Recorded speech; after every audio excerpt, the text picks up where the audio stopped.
This is very exciting to have an opportunity to show this movie tonight and to talk about it. By the way, my name is Fred Fuchs, for those of you who don't know, and I'm involved as a volunteer with the Westdale, and my background was as a movie producer in Hollywood, and I was working in Hollywood at the time this movie came out, and it's a very interesting film, very interesting time, 1992 when the film came out, actually. This is the second in our series of movies that mattered. And these are films that, and of course, it could sound like these are movies that mattered to me, but it's not that these are my favorite movies, and that's why I chose them. I chose them because I think they're movies that mattered to society. And at the time they came out, they all talked about something that was important, that was going on, that may not have been addressed in other ways. And of course, with movies and with entertainment and stories, you have ways to emotionally tell, narratives that not just give people information about a situation, about what was going on at the time with AIDS, but create an emotional response, which often is the way that you can actually get people to care and provoke change. So we are going to talk about, after the movie, what the impact of this film was at that time. And we have a guest who will be with us, who I'm going to interview, named Tim McClement. And Tim is the executive director of the AIDS Network in Hamilton. And at the time, of the release of the film, Tim was working with the AIDS community of Guelph and was quite involved with the gay movement and may have some very interesting things he can share with us. This is an interesting film. Of course, this was really the first big Hollywood movie that addressed the issue of AIDS and perhaps even addressed the issue of, what was happening in our society as gay people and homosexuals became more evident and became more part of the mainstream. It was written by Ron Nice-Weiner and directed by Jonathan Demme. And Jonathan Demme is, in my opinion, one of the great independent filmmakers from the late 60s and 70s and 80s. Unfortunately, he passed away relatively young. But, he is very much of the school of New York independent filmmakers. So although many of his films were released by the studios like this film, he produced his own films. They were always based on screenplays that he either wrote or developed himself. And I think you'll see stylistically in the movie that this really doesn't feel like your typical Hollywood studio drama. This is very much the work of an independent filmmaker, a very master craftsman. And he really achieved something, I think, pretty great in this film. It was certainly recognized by the Academy of Motion Picture Artists. Tom Hanks, who of course stars in the film, won the Academy Award for Best Actor. And in fact, he also won the Academy Award the next year as well for Forrest Gump, which is somewhat unusual. But at the time, Tom Hanks was not quite the movie star. He certainly had done some good movies and was known a little bit for more like lighthearted comedic movies like Splash or something like that. So this was a bit of an unusual departure for him. And I think people really recognized what an incredible performance he did. Also, it won for an Academy Award for Best Song for Streets of Philadelphia by Bruce Springsteen, which was written for this film, and you'll hear in the opening credits. And the screenwriter was also nominated for Best Original Screenplay, but did not win. Now, the fact that this movie got made at all is kind of a miracle. The only reason really was because Jonathan Demme had been developing this for 4 or 5 years, but couldn't find financing to tell the story. But it got made because the year before, Jonathan Demme produced and directed a film that actually won Best Picture, Best Director, Best Actor, Best Actress, and Best Screenplay.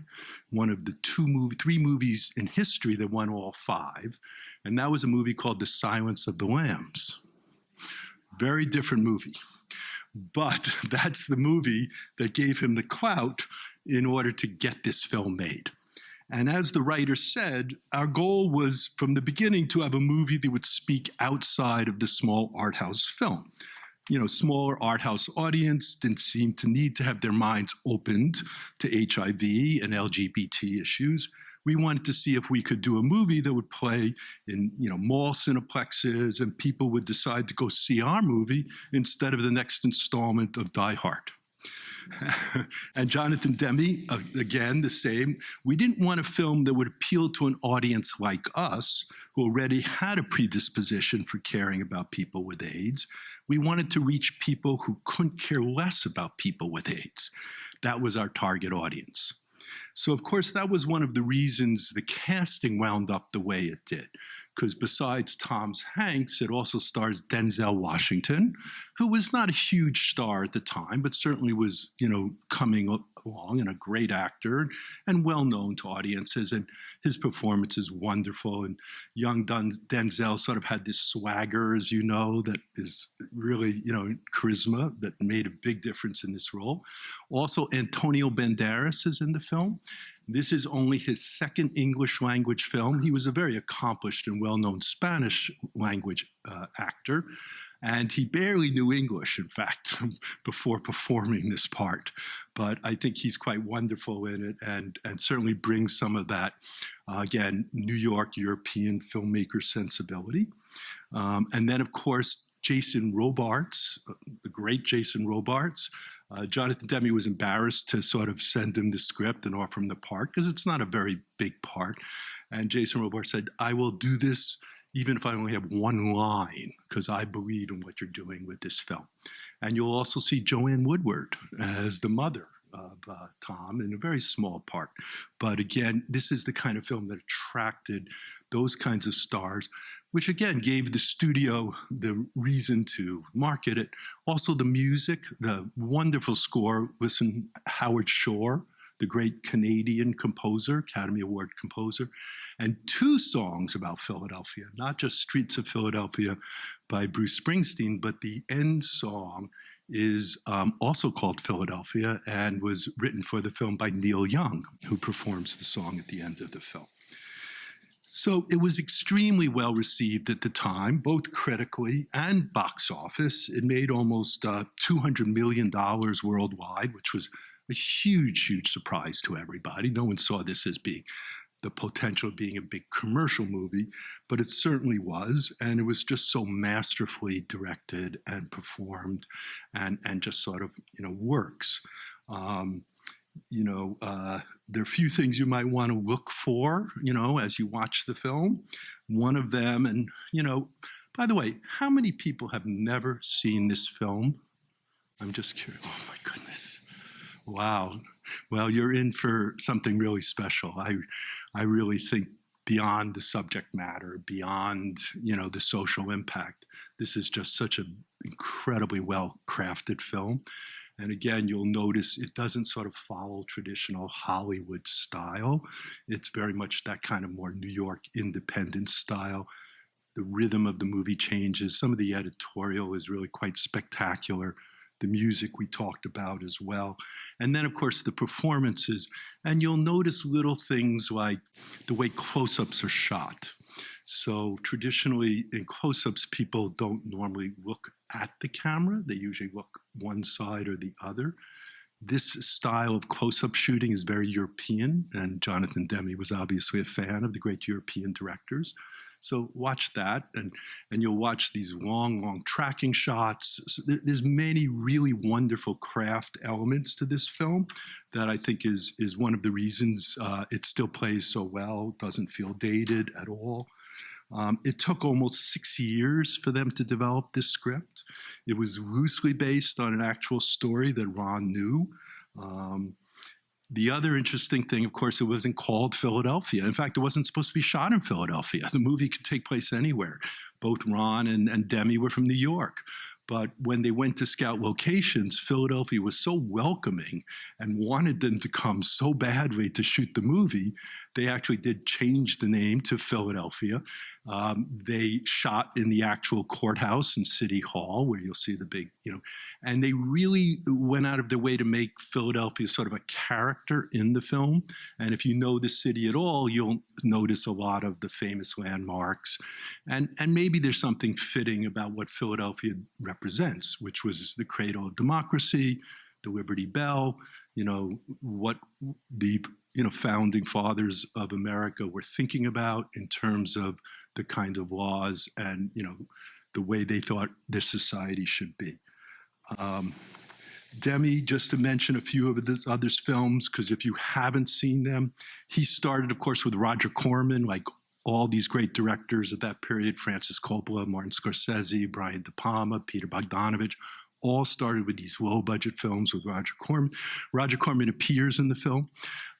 He often, Francis used him in Godfather as well as an actor. You'll see him as the as one of the corporate people who's being interviewed during the trial. Anyhow, for music lovers, there's an incredible opera scene. And those of you who have seen this movie know the scene I'm talking about with the great Maria Callas. This is an extraordinary sequence, nothing you would ever see in a normal Hollywood studio film. So please watch for that. There was a lot of fight about that scene, whether they should weave it in, a lot of pressure from the studio to take it out. We can talk about that later, about what stereotypes and how to present, gay actors or gay characters being performed by non-gay actors. We'll talk a little more about afterwards. I think that's enough for now, and enjoy the film. And there's gonna be a little break when the film finishes while we set up a couple of chairs to do the interview. So feel free to go to the concession stand, come back, and we'll have an interview. And then I'm also very interested in hearing what you all thought about the film. So we'll do a Q&A type thing as well. Okay, thank you very much.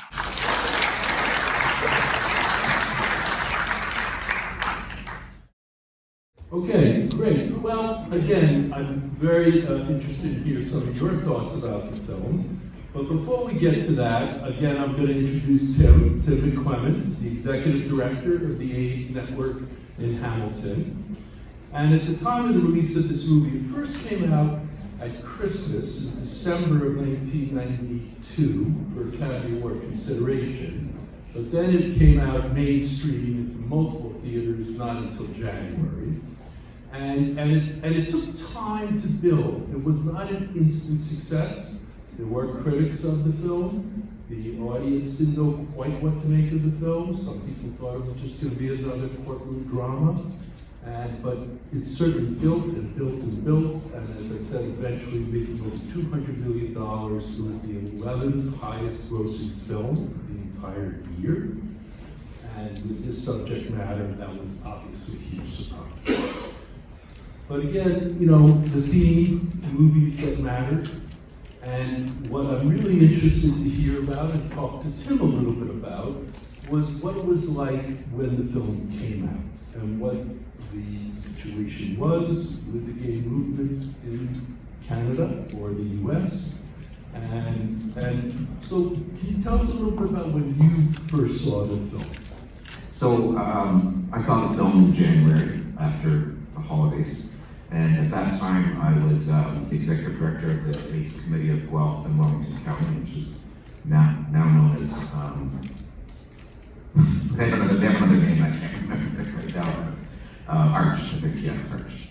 So at that time, we had a group of our staff went to the theater to see it, and I had my partner with me at the time, and we were just like blown away. Just the emotional impact was just as huge as I see tonight too, the same for everybody here and myself. Still the same kind of emotional impact that it had 28 years ago when I saw it. So at that time, our agency, we were looking after many sick people, and we had already lost people, and we were going to lose more too in the coming years. So it was right at a time when these issues were very much facing us all the time. And we had a large group of volunteers who would help us look after people and care for people in their homes. So we had care teams formed, and we lost quite a few people that we had come very close to. So this was a very near and dear to us to see a film like this with big Hollywood stars in it, and then to see kind of the production of it, as you mentioned, and the attention it was getting. It sort of, in some ways, it was gratifying because it was like at last we were kind of being legitimized and recognized for what was going on, what we were doing as a community, and what the impact was, and just basically being brought into the mainstream. Sort of that's why I think it was important at that time, and what it meant to the community to see a film like that come out, and then the reaction to it. At the time, of course, there was still a lot of confusion about AIDS, HIV, what it was, how it was transmitted, everything else. And I think the media obviously were not quite sure what and how to talk about this problem. So from your perspective, what started to change? Because I know the fundraising, research, I don't really have a good sense of the timeline. I know it was really the early 80s, right, that these problems first began. But I think it was right around here that things did start to change. Can you think of some examples of how perhaps not, less aware people started to pay attention now to this problem? Yeah, so I think a lot of it was funding was made available in the late 1980s to community-based organizations like ours and like the Time and Hamilton AIDS Network for Dialogue and Support. So that brought the issue, the attention from government right directly to the community. And even here, the organization here that I'm now executive director of, the AIDS Network, was formed by the medical officer of health at that time, people who worked in hospitals, social workers, plus members of the community. So there had been a rallying around, I believe, already in the late 1980s, and that continued into the 90s. So with every year, I think things were getting better and better. There was better awareness, certainly more support available, but it was still a struggle. It wasn't without a lot of suffering of people, emotionally and otherwise, and still a lot of frustration too. So for example, funding was, for a lot of the drugs, wasn't all that accessible in the beginning. And I can remember, I think it was 92, I went to the Gay Pride in Toronto, and I remember 93, and it was right before the film was released.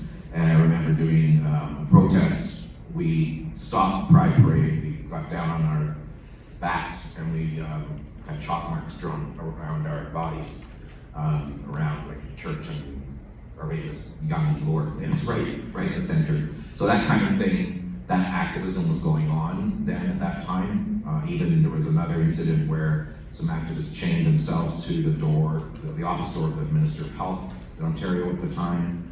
So some of those things had to happen to really finally bring attention, to really shake up government and say, this is a huge problem and you're still not giving enough resources to it. And not just the government, but media, because media didn't want to talk about this story, did they? No, we didn't. We hadn't really seen it too much in the media. Right. Not at all.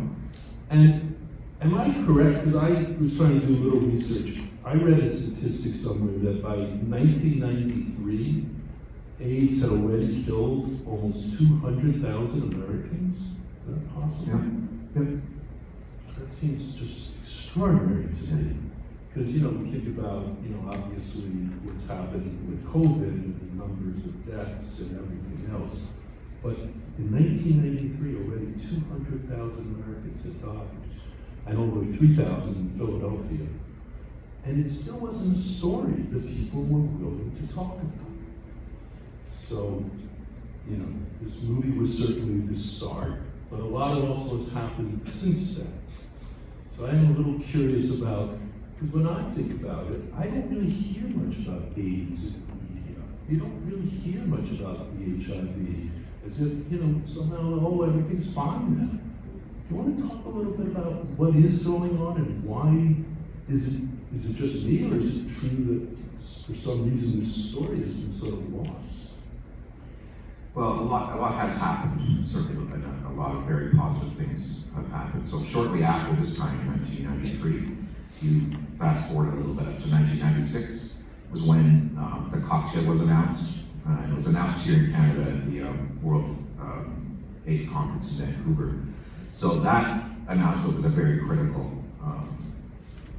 incident to happen in the history of HIV/AIDS, because that was literally an immediate turnaround in terms of treatment and saving people's lives. So people like my partner didn't make it that far. They died. He died in January of 1995. Another good friend of mine died in March of 1996. So right up until it was around July, I think, when they announced it, there was people still dying. And then when the treatment turned around like that and the cocktail was available, it saved lives immediately. So that was a very, very dramatic time. But it still didn't, stop deaths from happening, because that continued. But it certainly was a huge game changer. So since then, the treatments have just been getting better and better and better. So there's not as many people dying now, but it's still there. HIV is still there. You can't go off the treatment. You have to stay on it, because if you don't, then your viral load will go up, and you could get AIDS and you could die. And so we still see people now, sometimes, who are struggling, and maybe their viral load isn't doing as well as they could be. They're struggling with the medication. There's other reasons why they may not be accessing the medication as well. So we could, we do have people that technically could be classified as having AIDS. Not that many, but. Right. I'm sorry, but I always get a little confused, and maybe someone else in the audience feels this way, between the distinction between HIV and AIDS. If you wouldn't mind just quickly explaining that again. Yeah, so HIV is the human immunodeficiency virus. So that's when someone acquires the infection. You can have the infection for some time, but eventually it will, if it's untreated, if it's unchecked and untreated, it will eventually develop into, you'll have more susceptibility to other infections. So that's when you start getting exposure to other opportunistic infections that could seriously make you ill and kill you if you don't have the treatment. So at that point, then you have what's called AIDS, acquired immunodeficiency syndrome. Okay. So it's a much later stage. I understand. And so what's the focus of your organization today? So today we are still supporting people with HIV. We have certainly in the last 2 years, so before pandemic and even now, we're seeing probably an increase because of the services that have been affected by the pandemic. So there's a very good clinic here in Hamilton. We're very lucky to have the SAS clinic, which has been moved to Hamilton Health Sciences. But generally, we were just wondering about how people might access that, or will we start finding a rise in infections? And it looks like we are, because our intakes are going up again. And the biggest issue that also, in addition to that we're dealing with, and we're part of everybody who's helping with that, is in terms of prevention and harm reduction, is the opioid crisis and the overdose crisis, which is getting worse by the week, by the month, and because we're very involved in that as well too. So that takes up a lot of our energy. We're currently just about to hopefully announce the opening of another consumption treatment services site, which will be a center for helping people who are substance use and for providing other wraparound services for them too.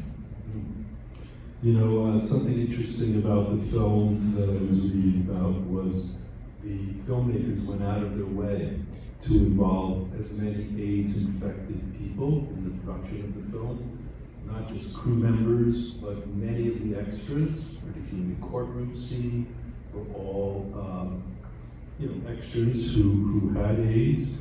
There were over 53 people who were AIDS infected who participated in the shooting of the film. And a year later, at the end of 1994, 43 out of those 53 people had died. So when you watch those corporate scenes, you see all those people sitting in the audience, and most of them, were not there much longer, just for another year or two. So anyhow, please, I'd like to open this up. Now, we have a microphone, and because we're filming this, it would be helpful if you wait till you have the microphone before you ask your question, so we might be able to record it.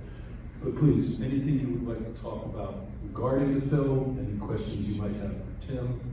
Would anybody like to begin? Yes, please. I just have more of an observation, if that's okay. There was this beautiful moment of redemption, I want to call it, where Joe, just as Andy is dying at the end, caresses his face in a very intimate and tender moment. It's almost a redemption from that earlier scene where Andy's listening to opera and he's trying to just communicate abstractly who he is as a person through art, through something that means so very much to him, to Joe, but it just isn't clicking. Joe does have that moment of hesitation where he almost walks back, but doesn't quite get it yet. And it's just a beautiful way to show the love between these two men, these two parallels, because both of them have struggled against discrimination. There's a little scene in the library where the librarian, I believe, looks at Joe and lingers. And I think that's the start of when he starts to really question his own views of prejudice. That's a great comment, and it's very interesting to me because I was really struck because most of the talk about this movie was centered on Tom Hanks and his great performance. But I thought Denzel Washington, watching it tonight, was spectacular in this film. And in a sense, it's really his transformation, and his story is equally powerful to Andy's story. And just as you said, we really see a transition and a growing awareness and a growing understanding of his own feelings. And I mean, that wonderful scene with his wife where he says, "I don't know any gay people." I mean, he really was, kind of representing the audience's point of view. In fact, he says it quite directly. Most people grow up like the way I do. We don't know anything about this, and we're afraid. And I think he was really representing a point of view for this large audience that the director was trying to reach, who really probably didn't know any gay people. I never met a gay person. Thought they had never met a gay person. And I think you're absolutely right. It's just brilliant filmmaking to set up those kinds of scenes and then go back to them again and pay them off. Another question, yes, please? Or comment or anything? The operatic scene, I mean, I don't even have to think of taking that out. It was so emotional. But I'm curious, as a producer, why would they have shot that scene from above? It wasn't just that they shot it from above. As you can see, they also changed the lighting quite dramatically. It really became almost a surrealistic moment, right? And I think the intention, of course I don't know, but I would assume the intention of the director was he was really trying to no longer be paying attention to sort of the reality of the movie, but as you said, they just create this incredible emotional experience and put you sort of inside of Andy's feelings, and you really kind of really being drawn into his inner world. And by trying to do this in a very different kind of way, not just shooting a close-up of his face, but that odd angle from above, it sort of, at least to me, really made that, again, one of the strongest scenes, I believe, as well, in the entire film.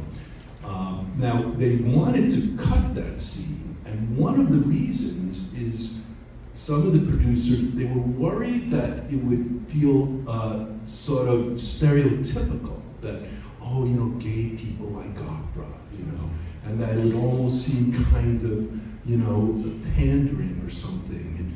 And anyhow, they fought hard to keep it. They did keep it. I think it's obviously, it doesn't fit in the movie in a way. It's almost like from a different, but as I said, this is sort of what this director and other independent directors do. They're much more concerned about emotion and feelings than they are always about story. And they'll let the story stop and or do something like this.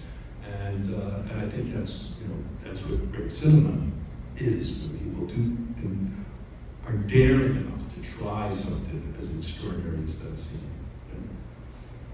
Did you ever get the sense when the film came out?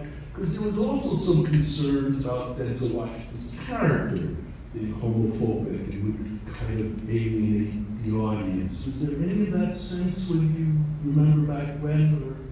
No, I didn't pick that up too much. I think we were just pleased with like the quality of the production and the performances, and it was kind of in a way that character Denzel Washington played was kind of encompassing a lot of things all together, and kind of maybe compressed a little bit too much, or perhaps a little too stark or too dramatic. But I mean, it certainly it's a reality too. Like, it's not uncommon to have heard that, but I don't recall that being a really strong criticism. It was really more, just very, very positive reaction to it. Okay. Other thoughts? People had never seen this before? I'm curious, because again, this was almost 28 years ago. It kind of had a feeling of relevance. I don't know why. Maybe because of what's happened with COVID and all the confusion and misunderstanding. I mean, really, anyhow, I was amazed. Yes, Ron, please. Fred, you talk about relevance, but I'm here with my sister, and I think it's very relevant to today because we have a sister in Arizona who is transgender, and when she did this, she lost work. She was fired from positions as a medical doctor in Arizona. So I think there's still parallels today. Yeah. Oh, absolutely. Yeah. You're absolutely The correct. relevance is still there all these years later. And do you often have does your organization approach or get involved in these kinds of legal issues where people are being taken advantage of, or in some way being, there's some kind of persecution? Not as much now, but back then in the 90s, we were involved a lot with those kinds of situations. And so one of the things that has happened, an organization that's developed called HALCO, which is the HIA's legal clinic of Ontario, and there are actual lawyers working there to handle cases like for discrimination, for employment, for housing, and those issues still come up. Oh, they do? Even today. Yeah. I thought it was just so interesting how they actually took their legal position around the issue of disability, which, seems kind of obvious now, but at the time, I think people found this kind of an unusual way of thinking about this, which was good to talk about. Two things that struck me also at that time. So in 1993, we didn't have same-sex marriage legalized yet, and we didn't even have adoption rights. Right. So those took place the next year in 1994. Because I remember another protest that I was involved in at the time was we went down to Queen's Park and had yellow ribbon. We put it all around the building, the Queen's Park building, during another pride. So that was like 94 thing, but that was considered a landmark just to have the ability to adopt Absolutely. for a same-sex couple.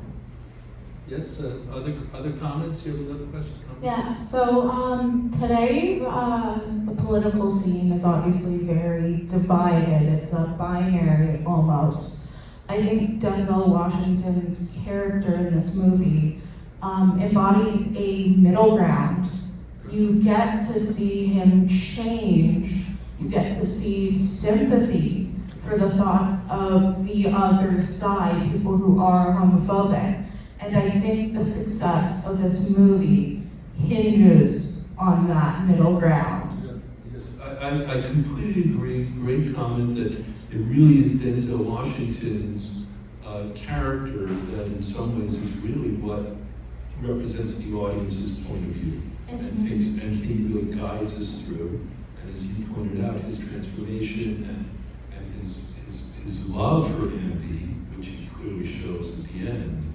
Just, I mean, that's a huge transition. And just to quickly touch on the opera scene again, being shot from above, you also see his IV poles slide in and out of the frame, and that just reminds you that he's having this grand, proud moment, but there's also that underlying reminder of his mortality. The whole thing actually reminds me of soliloquy from a Shakespeare play. It has that. It certainly has that quality. Yeah, it sacrifices the suspension of disbelief in order to convey something. It's great.